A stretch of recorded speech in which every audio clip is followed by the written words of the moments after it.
Hello folks, welcome back. Institutions are intended to meet the needs of society, whether they're government institutions or quasi-government institutions like the South African Human Rights Commission, which is supposed to exist to champion human rights for all South Africans.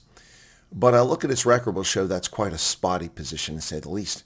The umbrage that the captured South African Human Rights Commission displays when it comes to offenses against black South Africans is much stronger than its umbrage when it's directed against white South Africans. We need to look no further than recent cases.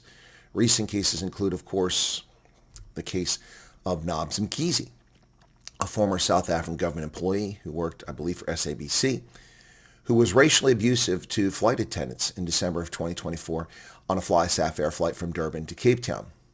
And not only racially abusive and insulting, but physically abusive and endangering the safety of all passengers on the flight when she attacked people on the flight, according to witnesses. So what was her punishment? We don't know. I've never seen anything published by the South African Human Rights Commission about what her punishment was. Has she even been banned from flying in South Africa? I don't even know about that by the Aviation Authority. But a black racist, well, her words make her racist. I don't know if she's a racist, but her words were racist indeed, insulting colored flight attendants, and nothing came of it.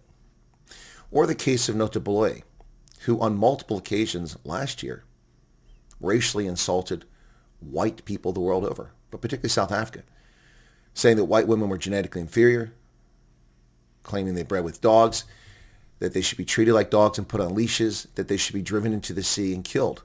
These are things that Notoboloy said about white South Africans. 4.8 million people he insulted and demeaned. Ostensibly, the South African Human Rights Commission exists to prevent such things or to punish transgressors for saying such things. After all, speech is not free in South Africa. If you hurt someone's feelings, you could go to jail. Ask Vicky Momberg. In a state of shock after nearly being carjacked, she was racially abusive towards a police officer and fined something like $30,000 or thereabouts and imprisoned as a felon, her liberty taken away for words she said. And this, of course, is the behest of organizations like the South African Human Rights Commission who press these cases before the Equality Court. But there's no equality in South Africa. Notoboloy didn't get prison time. He didn't get any fines. He didn't even get sanctioned. All he was forced to do by the captured South African Human Rights Commission is to give an apology, recorded on air during a podcast, in which he laughed almost the entire time he read it. And afterwards he said, I didn't even write it. I just wrote one sentence. I figured I should write something. Now the latest we have are hundreds of black supremacist racists in South Africa running around on social media and attacking people and threatening white South Africans. You see, I'm giving you my name and my surname because I fear Foucault, calling for all white people to leave South Africa. This is your deadline. So why do I mention social media? It's just social media. Who cares? It's garbage in, garbage out. Well, it was social media that the South African Human Rights Commission lost its mind over for a 16-year-old video recorded by Ronaldo Gous to make an academic point about what it's like to be called bad names.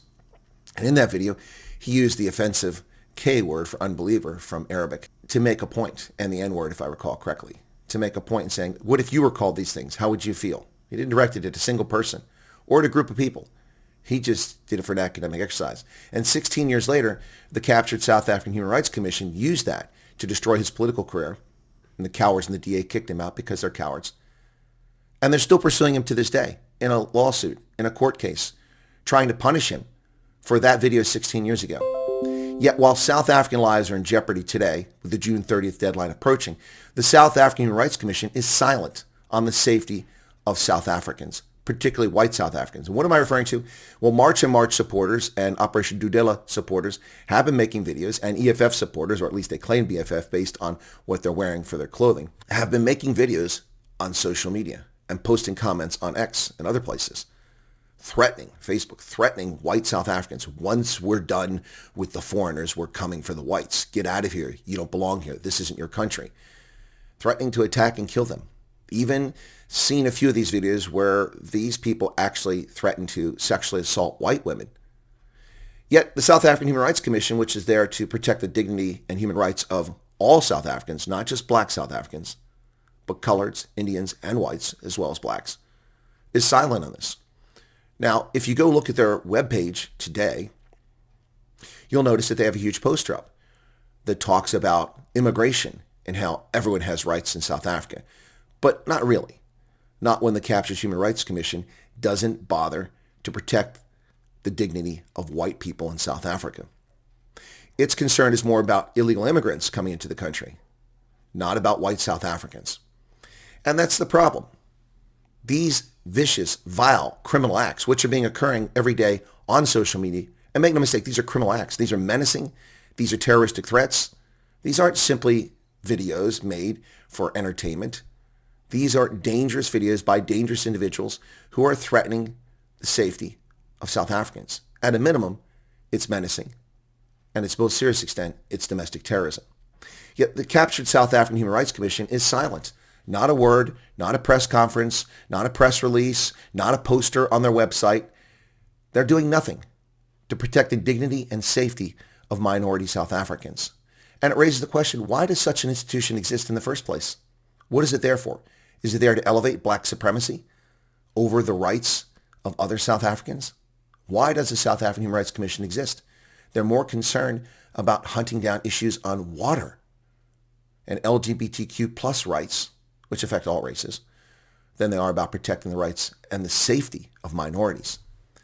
The joke punishment given to Nota B'Loy should have been a red flag to the world, and certainly the South Africans. This institution must be disbanded.